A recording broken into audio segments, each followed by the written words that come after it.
నమస్తే, welcome to our channel. నేను మీ పద్మావతి. ఈరోజు మనతో పాటు ప్రముఖ జ్యోతిష్య వాస్తు పండితులు డాక్టర్ గుండెపూడి శివసుధీర్ శర్మ గారు ఉన్నారు. మరి ఆయనతో మాట్లాడి తులారాశి వారికి ఎటువంటి ఫలితాలు ఉండబోతున్నాయో తెలుసుకునే ప్రయత్నం చేద్దాం. మరి మీరు కూడా చూసేయండి. నమస్కారం గురువు గారు. శ్రీమాత్రే నమః. శ్రీ గురుభ్యో నమః.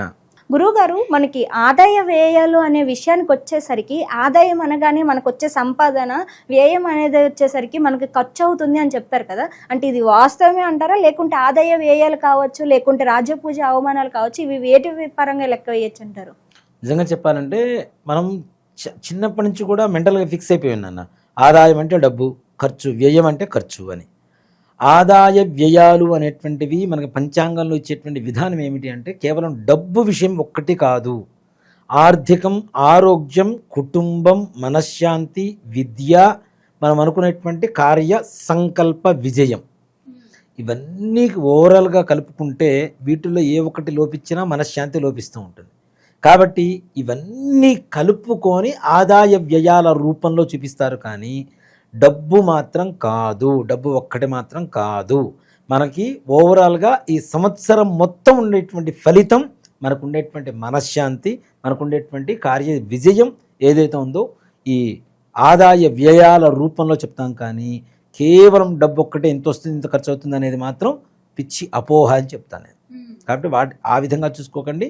తప్పనిసరిగా మనం ఓవరాల్గా జీవితం మొత్తం సంవత్సరం, ఇప్పుడు 1% ఇంట్రెస్ట్ అని చెప్తారు నాన్న, బ్యాంక్ వాడు చెప్తున్నా. 1% ఏంటంటే ప్రయాణం కదా.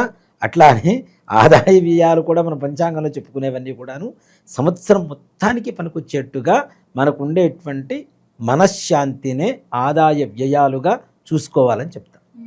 గురువుగారు, అసలు తులారాశి వారికి ఉగాది నుంచి ఉగాది వరకు చూసుకుంటే ఎటువంటి ఫలితాలు కనిపిస్తున్నాయి, దాంతో పాటుగా వీరు ఎటువంటి పరిహారాలు చేసుకోవాలి అన్ని ఫలితాలు సుఖంగా ఉండాలంటే కనుక? ముఖ్యంగా నాన్న, ఎన్నో రోజుల నుంచి పడుతున్నటువంటి కష్టాలు మొత్తం తీరిపోయేటువంటి పరిస్థితి ఈ తులారాశి వారికి ఈ సంవత్సరం వచ్చిందని చెప్పుకోవచ్చు. మే 15వ తారీఖు నుంచి ఇంకా అద్భుతంగా ఉంటుంది. ముఖ్యంగా తులారాశి వారి ఆదాయ వ్యయాల విషయానికి వస్తే ఆదాయం 11, ఖర్చు 5, బాగుంది. రాజ్యపూజ్యం 2, అవమానం 2. తులారాశి వారికి నాన్న అష్టమ స్థానంలో ఉండేటువంటి గురుగ్రహ బాధ నివారణ కలుగుతోంది మే 15వ తారీఖుతో. చిన్న చిన్న పనులు చేసుకునేటువంటి వ్యక్తులు కావచ్చు, ఎవరి దగ్గరైనా పని చేస్తూ ఉంటారు. పని చేసినంత మాత్రాన యజమాని వీళ్ళని ఓన్ చేసుకోవాలన్న గ్యారంటీ లేదు. హీనంగా చూసేటువంటి వాళ్ళు ఉంటారు కదా, అలాంటి వాళ్ళకు కూడా కష్టాలన్నీ వెళ్ళిపోయి శుభ పరిణామాలు జరగడానికి సంపూర్ణమైనటువంటి అవకాశంగా ఈ విశ్వావసునామ సంవత్సరంలో చెప్పుకోవచ్చు. హీనంగా చూసేటువంటి పని వాళ్ళని కూడా వాళ్ళు కూడా గౌరవింపదగినటువంటి స్థాయికి చేరుకుంటారు. డబ్బులు ఏం చేస్తుంటారు, పని వాళ్ళకి ఇచ్చేటప్పుడు తీసుకో అని చెప్పి ఇచ్చేస్తుంటారు కదా. అలాంటిది ప్రేమతో యజమాని దగ్గర నుంచి డబ్బులు తీసుకునేటువంటి ఒక గొప్ప స్థాయికి పని వాళ్ళు కూడా చేరుకునేటువంటి మంచి కాలంగా చెప్పుకోవచ్చు. కొంచెం క్రమశిక్షణ గనక వీళ్ళు అలవాటు చేసుకుంటే అద్భుతమైనటువంటి ఫలితాలు చూడవచ్చు. అంత మంచి కాలంగా చెప్పుకోవచ్చు. చిన్న చిన్న ఉద్యోగాలు చేసేటువంటి వాళ్ళకు కూడా ఉన్నత స్థానంలో ఉండటం, ఒక గురుస్థానంలో ఉండేటువంటి యోగం కూడా కనబడుతుంది. గత సంవత్సరం నుంచి వీళ్ళు పడుతున్నటువంటి కష్టాలు ఏవైతే ఉన్నాయో అన్నీ తొలగిపోతాయి. అనారోగ్య సమస్యలన్నీ తొలగిపోయి సంపూర్ణమైనటువంటి ఆరోగ్యవంతమైనటువంటి కుటుంబ సభ్యులతో ఆనందంగా కాలం గడిపేటువంటి సమయం. వివాహం కోసం ప్రయత్నించండి, 100% అవ్వాల్సిందే, గ్యారంటీ, అనుమానమే లేదు దాంట్లో. వివాహం కోసం ప్రయత్నించి విసుగుబుట్టి వేసారి వదిలేసేటువంటి వాళ్ళు కూడా ఇప్పుడున్నటువంటి జనాలలో ముఖ్యంగా వివాహం చేసుకోము అనేటువంటి పిల్లలు ఎక్కువ మంది ఉన్నారు. వద్దు మేము పెళ్లి చేసుకోమనేటువంటి వాళ్ళు చాలామంది ఉన్నారు. అలాంటి వాళ్ళకు కూడా మే 15వ తారీఖు తర్వాత వివాహ ప్రయత్నాలు, తల్లిదండ్రులు చిన్న చిరు ప్రయత్నం చేస్తే చాలు మంచి సంబంధాలతో వివాహం జరగడం అనేది తథ్యం తప్పనిసరిగా. అలాగే ఇంట్లో ఉండేటువంటి పెద్దల అనారోగ్య స్థితి కూడా మెరుగుపడి ఆరోగ్యవంతులుగా తయారవుతారు. రైతుల విషయానికి వస్తే రైతులు కూడా చాలా ఆనందదాయకంగా ఉంటారు నాన్న. రైతు బాగుంటే దేశం బాగుంటుంది. మనం ఎంత సంపాదించినా, ఎంత బంగారాన్ని తినలేము, డబ్బులు తినలేము. తినేది 4 మెతుకులు. ఆ 4 మెతుకులు పండించేటువంటి వాళ్ళు రైతులు. కాబట్టి రైతులు బాగుండాలి. ఆ రైతులకు కూడా సకాలంలో వర్షాలు పడుతూ ఉంటే చక్కగా మంచి పంటలు చేతికి వస్తాయి, చక్కగా సంపాదించుకునేటువంటి పరిస్థితి కనబడుతుంది. రియల్ ఎస్టేట్ రంగం వారి వ్యవహారానికి వస్తే రియల్ ఎస్టేట్ రంగం వారు కూడా ఈ సంవత్సరం తులారాశి వారు అధికమైనటువంటి ఆర్థిక లాభాన్ని పొందేటువంటి సంపూర్ణమైనటువంటి సానుకూలంగా ఉండేటువంటి సమయంగా విశ్వావసునామ సంవత్సరాన్ని తులారాశి వారికి చెప్పుకోవచ్చు. మంచి ఆదాయం ఉంటుంది. అసలు దీని మీద పెద్దగా లాభం రాదు అనుకునేటువంటి ప్రాజెక్టులు కూడా వాళ్ళు ఊహించిన దానికంటే మంచి అధికమైనటువంటి లాభాలను తెచ్చిపెడుతూ ఉంటాయి. అలాగే చుట్టుపక్కల ఉండేటువంటి వ్యక్తులతో కొంతమందితో జాగ్రత్త. మోసం చేసేటువంటి వ్యక్తులు ఎక్కువగా ఈ తులారాశి వారి చుట్టూ తిరుగుతూ ఉంటారు. వీళ్ళని టెంప్ట్ చేసేటువంటి లక్షణాలతో ఉంటారు. కాబట్టి అట్లాంటి వాళ్ళతో కొంచెం జాగ్రత్తగా ఉండండి. వాళ్ళు ఎలా ఉంటారు అనేటువంటి విషయానికి వస్తే కొంచెం హైట్ తక్కువగా, కలర్ తక్కువగా, దాదాపుగా కళ్ళజోడు అంటే స్పెట్స్ కలిగినటువంటి వ్యక్తులు దగ్గర అవుతూ వీళ్ళను మోసం చేస్తూ వీళ్ళ దగ్గర ఉన్నటువంటి డబ్బుల్ని వాళ్ళు అపహరించుకొని వాళ్ళ అవసరాల కోసం వాడుకునేటువంటి పరిస్థితులు కనపడుతున్నాయి. కాబట్టి తగిన జాగ్రత్తలు తీసుకోవాల్సినటువంటి పరిస్థితి. అలాగే విదేశీ ప్రయాణాల కోసం ప్రయత్నించేటువంటి వారికి కూడా చాలా సానుకూలంగా ఉంటుంది. వీళ్ళు ఒక మాట చెప్పాలంటే ఇంకా మనం విదేశాలకు వెళ్ళలేం, ఇక్కడే ఉండిపోతాం అనుకునేటువంటి భావన కలిగినటువంటి వాళ్ళకు కూడా ఈ సంవత్సరం ప్రయత్నిస్తే తులారాశి వారికి తప్పనిసరిగా విదేశీ ప్రయాణం ఉంటుంది. ఏదో ఒక విధంగా విదేశంలో అడుగు మోపి అనుకున్న పనులు పూర్తి చేసుకొని వచ్చేటువంటి కార్యదక్షత కలిగి ఉంటారు ఈ తులారాశి వాళ్ళు ఈ సంవత్సరం. విద్యార్థుల విషయానికి వస్తే వారికి కూడా ఉన్నతమైనటువంటి యొక్క కాలంగా చెప్పుకోవచ్చు.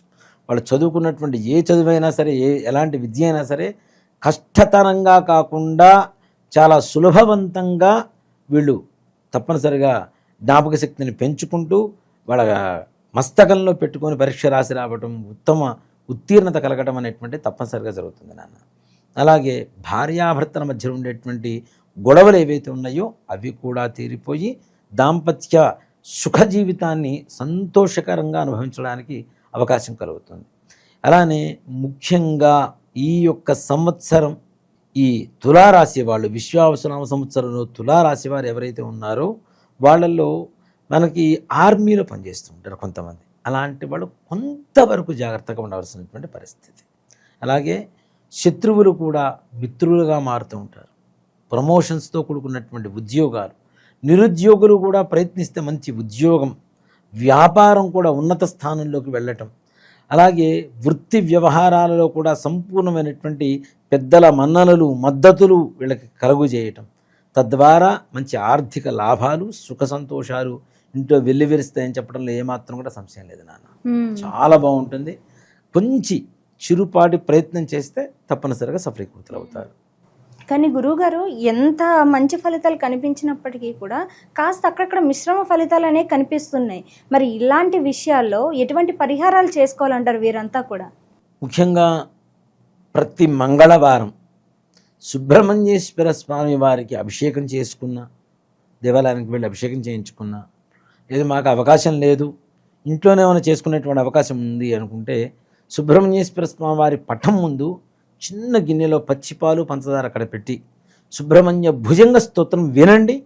విని ఆ యొక్క పాలు, పంచదార ఏవైతే ఉన్నాయో మిశ్రమాన్ని స్వామివారికి నివేదన చేసి తప్పనిసరిగా ఆ యొక్క తీర్థప్రసాదాలు స్వీకరిస్తే సంతాన విషయంలో, వివాహ విషయంలో, ఆర్థిక విషయంలో, అలానే పిల్లలు మాట వినేటువంటి విషయంలో కావచ్చు, రియల్ ఎస్టేట్ వ్యాపారం చేసేటువంటి వాళ్ళకు కావచ్చు, రాజకీయ నాయకులకు కావచ్చు, ఏ రకమైనటువంటి వృత్తి వ్యాపారాలు చేసేటువంటి వాడు కావచ్చు, ఉద్యోగ విషయంలో కావచ్చు, సుబ్రహ్మణ్యేశ్వర స్వామి వారి పరిపూర్ణమైనటువంటి అనుగ్రహం కలిగితే చాలు నాన్న. నిజంగా మాట చెప్పండి, సుబ్రహ్మణ్యేశ్వర స్వామి వారు ఎలా ఉంటుందంటే మనం ఎడిక్ట్ అవ్వడం ఒక్కటే ఆలస్యం, ఆయన మనకు తొందరగా ఎడిక్ట్ అయిపోతాడు, మనతోనే ఉంటాడు. మన చెయ్యి పట్టుకొని అరే ఇది నీ దారి అని చెప్పి ఒక దారి చూపించేటువంటి ఒక గొప్ప శక్తి ఎవరన్నా ఉన్నారు అంటే సుబ్రహ్మణ్యేశ్వర స్వామి వారు. అందులో ఆయనకు ఉండేటువంటి లక్షణం ఏంటి? ఆయనకి అభిషేకం చేస్తే చాలు, పూజ చేసినా చాలు, ఆయన స్మరించినా చాలు, ఆయన చేతిలో ఉండేటువంటి జ్ఞానశూలం అంటాం. ఈ జ్ఞానశూలం ఎంత షార్ప్గా ఉంటుందో మన బ్రెయిన్ అంత షార్ప్నెస్ పెరుగుతుంది. పిల్లలకు కావచ్చు, పెద్దలకు కావచ్చు. అసలు ఈ తులారాశి వాళ్ళ కుటుంబంలో ఏ ఒక్కళ్ళు పుట్టినా సుబ్రహ్మణ్యేశ్వర స్వామి వారిని స్మరించడం అనేటువంటిది, పూజించడం అనేటువంటిది చేస్తే వాళ్ళకు ఉండేటువంటి సకల కష్టాలు అన్నీ తీరిపోతాయి నాన్న. చాలా చక్కగా వివరించారు గురుగారు. అసలు వీరికి ఎటువంటి ఫలితాలు ఉండబోతున్నాయితో పాటుగా ఎటువంటి పరిహారాలు చేసుకోవాలో కూడా చాలా సింపుల్గా వివరించారు, ప్రతి ఒక్కరూ చేసుకునే విధంగా. ధన్యవాదాలు గురుగారు. శ్రీమాత్రే నమః. శ్రీ గురుభ్యో నమః.